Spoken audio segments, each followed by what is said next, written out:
Hi everyone, thank you for having me. I'm Caroline Lair, I'm the founder of the Good AI and I'm one of the three co-founders of Women in AI. Today I'd like to explain why I think women will lead the artificial intelligence revolution for good. Let me now share my screen. Here we are. Then let's go full screen. Excellent. So to start, first, a bit about me. So during the last decade, I've been fortunate enough to work with different companies, which were big tech, startups, investment fund, developing and supporting cutting edge technologies.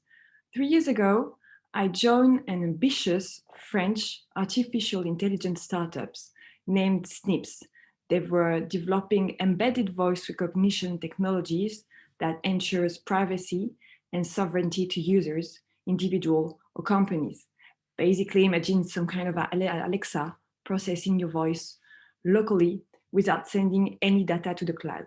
And this is when really my journey with AI started. Very quickly, I was and I'm still fascinated by the potential of this technology. Artificial intelligence system can process an infinite number of data, identify some complex patterns, predict trends and events, recommend solutions, some of them that we as human beings will never be able to provide on our own. As a matter of fact, AI become a key for scientists, for entrepreneurs, for NGOs willing to address complex issues such as the protection of the environment, climate change, pandemics, or drug discovery. For instance, TerraFuse is an American company that is using AI models to help organizations understand climate-related risk at the hyperlocal level. I'm also fascinated by the capacity of AI to shape our society and the ethical challenges associated with it. As we know today, AI is mirroring our ideas, but also our biases that we transfer consciously or not through data sets and modeling algorithm.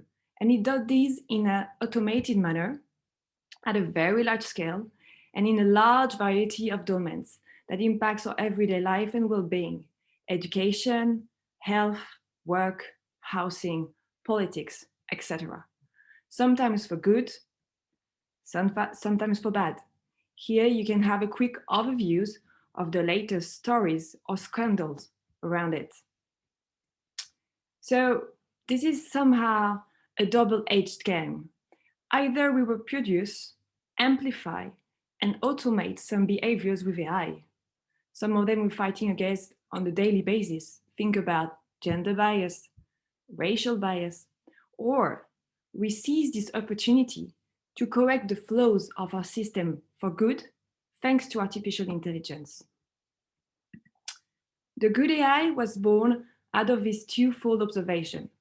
First, AI is providing us with a fantastic and unique opportunity to address key challenges we face as a species and to help achieve the Sustainable Development Goals, which are to improve our lives, protect the planet, ensure equity and fairness for all, and maintain peace. Secondly, whether it will be a force to elevate us as a society, to emancipate us from unfair bias and not the opposite, whether it will really help us address challenges mentioned above, really depends on our ability to use it wisely and responsibly. To make it happen, we need more innovative AI solutions to address the Sustainable Development Goals. We need to accelerate the constitution of legal frameworks for an ethical, trustworthy, and responsible use of AI. And more than ever, we need diversity and inclusion within teams to achieve number one and number two I just mentioned.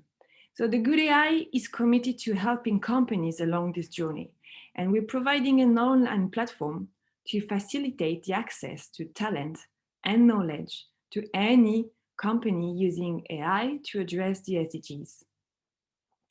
Now, at the Good AI, one of our core beliefs is that the revolution of AI for good will be a female revolution.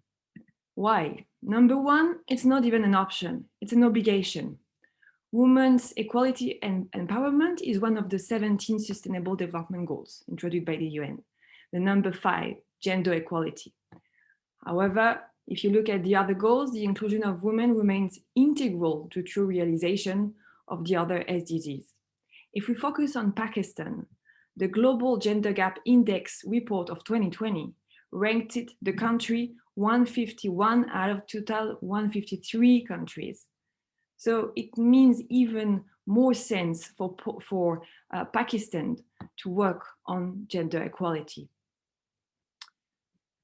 Secondly, it's also a duty as women to become key stakeholder in this revolution and make sure we don't replicate and automate bias that go against our freedom and discriminate us based on our gender.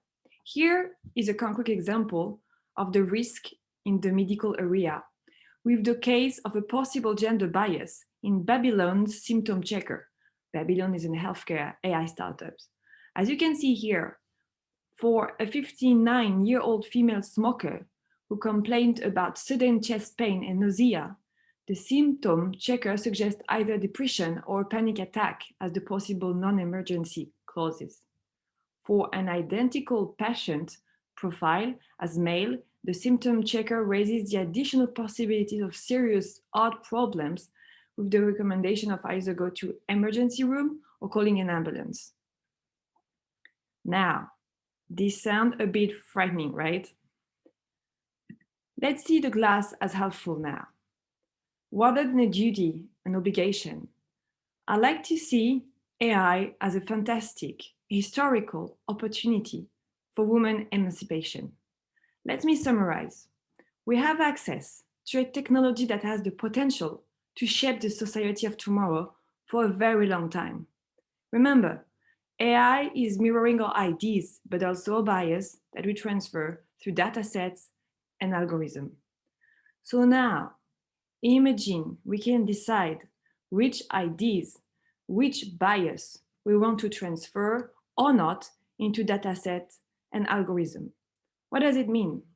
It means we can change the course of history for women. We can identify and eliminate bias and concepts that discriminate women. We can replace them with the concept of gender equality. Imagine the impact AI system that will treat totally women and men equally when it comes to education, health, work, finance, etc. The very good news is that the AI industry desperately needs talents and desperately needs diversity. Artificial intelligence talent shortage is a top barrier for many industries as the business world advances steadily into the AI era.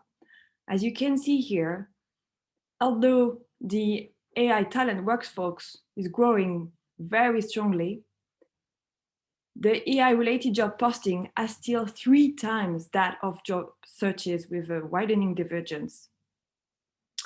Besides, only 22% of AI professionals are women, according to the World Economic Forum, meaning it's a highway for women, without mentioning that according to the World Economic Forum again, the top 10 critical skills for 2020 and beyond include complex problem solving, critical thinking, creativity, and these skills, as you know, are well represented by women.